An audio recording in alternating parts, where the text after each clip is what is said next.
Welcome to best story. Bhagat Singh एक स्वतंत्रता सेनानी थे।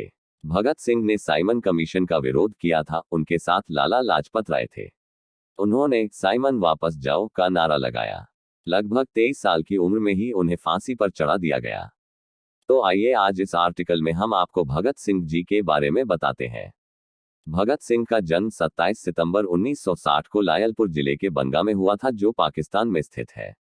उनके पिता का नाम सरदार किशन सिंह सिंधु था और माता का नाम श्रीमती विद्यावती जी था। ये 10 भाई बहन थे। भगत सिंह का नाम अमर शहीदों में लिया जाता है। उनका पैतृक गांव खटकड़ कला है, जो पंजाब में है। शहीद भगत सिंह भारत के महान स्वतंत्रता सेनानियों में से एक है, जिन्होंने हमें अपने देश के लिए मर मिटने की ताकत दी और ये बताया कि देश प्रेम क्या है। भगत सिंह का जन्म सिख परिवार में हुआ था। जब भगत सिंह का जन्म हुआ तो उनके पिता सरदार किशन सिंह जी जेल में थे। उनके चाचा श्री अजीत सिंह जी स्वतंत्रता सेनानी थे और उन्होंने भारतीय देशभक्ति एसोसिएशन भी बनाई थी। भगत सिंह जी का दाखिला दयानंद एंग्लो वैदिक हाई स्कूल में कराया था। बाद में नेशनल कॉलेजबा की पढ़ाई छोड़कर भगत सिंह ने 1920 में महात्मा गांधी द्वारा चलाए गए असहयोग आंदोलन में भाग लेने लगे। गांधी जी विदेशी चीजों का बहिष्कार करते थे। 14 वर्ष की आयु में भगत सिंह ने सरकारी स्कूलों की किताबें और कपड़े जला दिए।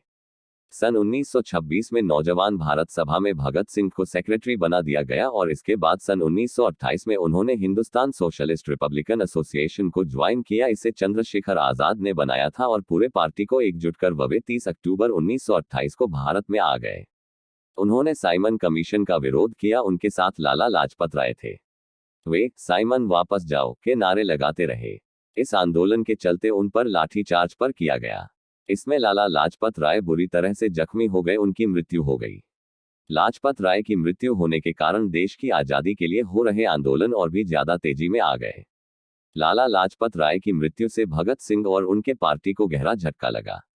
अंग्रेजों से बदला लेने की ठान ली और फिर उन्होंने अंग्रेजों को मारने का प्लान बनाया। उन्होंने अंग्रेजी पुलिस अधिकारी स्कॉट को मारने का प्लान बनाया, लेकिन गलती से उन्होंने असिस्टेंट पुलिस सॉन्डर्स को मार डाला था। इस कारण अपने आप को बचाने के लिए भगत सिंह लाहौर चले गए। भगत सिंह को पकड़ने के लिए अंग्रेजी पुलिस ने चारों तरफ जाल बिछा दिए। इसके चलते भगत सिंह ने अपने आप को बचाने के लिए अपनी दाढ़ी और बाल कटवा लिए ताकि उन्हें कोई पहचान ना सके। ऐसा कहा जाता है कि समुदाय को शोभा नहीं देता, लेकिन भगत सिंह को अपने देशभक्ति से आगे कुछ भी नहीं दिख रहा था। डराने के साथ चंद्रशेखर देव, रागदेव और सुखदेव भी मिल चुके थे और उन्होंने बड़ा धमाका करने की ठानी। 8 अप्रैल 1929 भगत सिंह जी ने अपने साथी क्रांतिकारी बटुकेश्वर दत्त के साथ मिलकर ब्रिटिश सरकार की असेंबली में बम विस्फोट कर दिया। उस बम से केवल आवाजाही होती थी और उसे खाली स्थान पर ही फेंका गया ताकि किसी को हानि ना हो। इनकलाब जिंदाबाद के नारे लगाते रहे।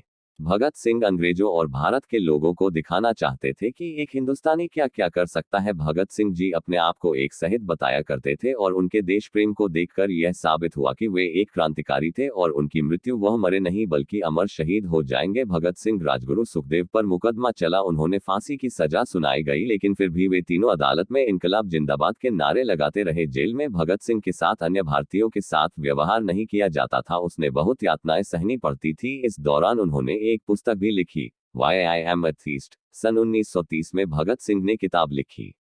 24 मार्च 1931 फांसी दी जानी थी, लेकिन देश के लोगों ने उनकी रिहाई के लिए प्रदर्शन करने शुरू कर दिए।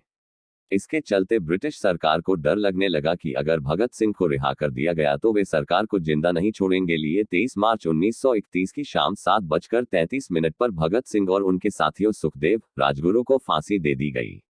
जाने से पहले वे लेनिन जीवनी पढ़ रहे थे। उनसे उनकी आखिरी इच्छा पूछी गई। उन्होंने लेनिन की जीवनी पूरी पढ़ने का समय में मांगा।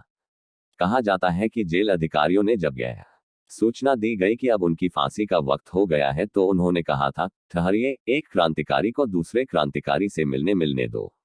1 मिनट के बाद छत की ओर पुस्तक को उछालकर बोले, ठीक है अब चलो। उद्धरण चिन्ह। फांसी पर जाते समय तीनों क्रांतिकारी मस्ती में मग्न होकर गीत गुनगुना रहे थे। बसंती चोला माए रंग दे, मेरा रंग दे, बसंती चोला।